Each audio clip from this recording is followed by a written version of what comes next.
the library near Bartlett Street. My father, raised in the city, felt the pull of the American dream, owning a home. And since we were as far west as you could go, this young man went east, moved his family to Concord, taking out a VA loan. The East Bay was a big lure for those lucky enough to be the right color and to have a union or government job. Workers poured in and bought cookie cutter homes, leaving behind the Baghdad by the Bay's magic and neon, the Saturday nights and the mornings after. My mother paid the price. Concord was stone dead. She dearly missed her kin and the dance clubs, swallowing her grief in Betty Crocker recipes and diet pills. Then there was my father's mother, in her cloth coat with a nylon scarf tied over her hair. Graham huddled against the late afternoon wind and peered anxiously at the bus windows as we rolled into the station on 7th and Market. My little sister Corinne clambered down the steps and greeted her with a list of treats and sights she simply had to eat and see. A survivor of the great earthquake, Graham was an inveterate day tripper who loved to show off the city's jewels. She also spoiled us rotten. Grilled cheese, Jell-O salads, chicken noodle soup, dominoes and Chinese checkers at the kitchen table. Graham's husband, our grandpa, had served in World War I. Eventually, his shrapnel-fused legs collapsed. He spent his days in an overstuffed chair, smoking Camels and reading Life magazine.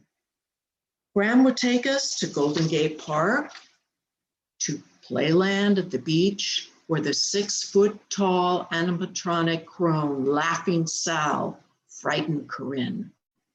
But Graham was always on a tight schedule and had to get back before Grandpa burned the house down or wet his pants.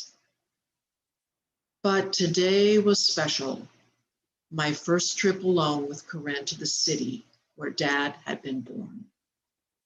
Graham lived below Folsom, where the bakeries, taquerias, and Mexican food marts began. Around the corner from an Art Deco-style movie theater built in the early 40s, its landmark marquee lighting the sky south of Bernal Hill. Beginning with a stroll to the lower 24th Street, we gasped the trays of bright pink pastries in the windows, tugging at our grandmother's hands to enter. But she refused. She was planning to bake us a pineapple upside-down cake. We continued to Mission Street, straining to keep up with Graham's rapid city pace.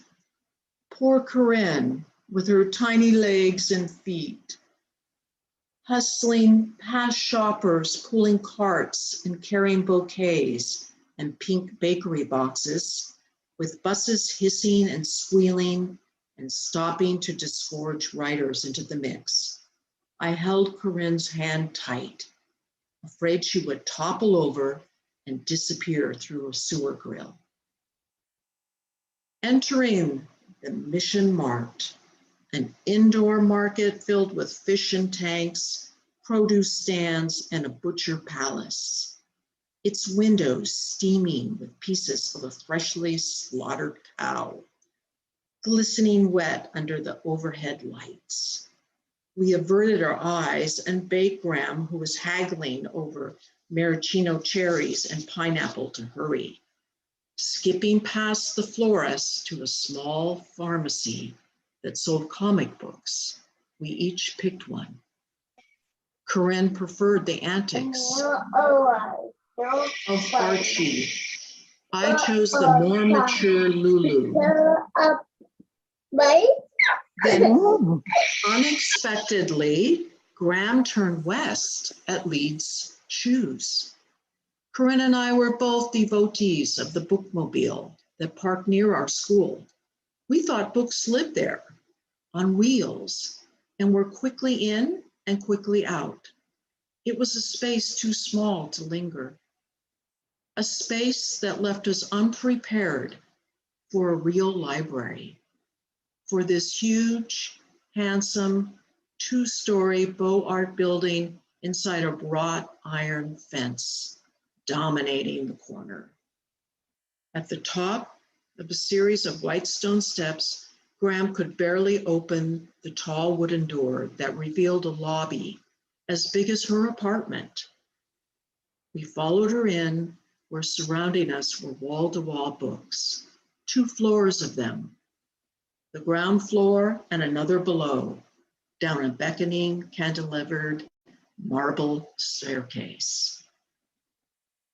Graham led us down to a room the size of a roller rink, with a reading area under tall double windows framed by black iron casements.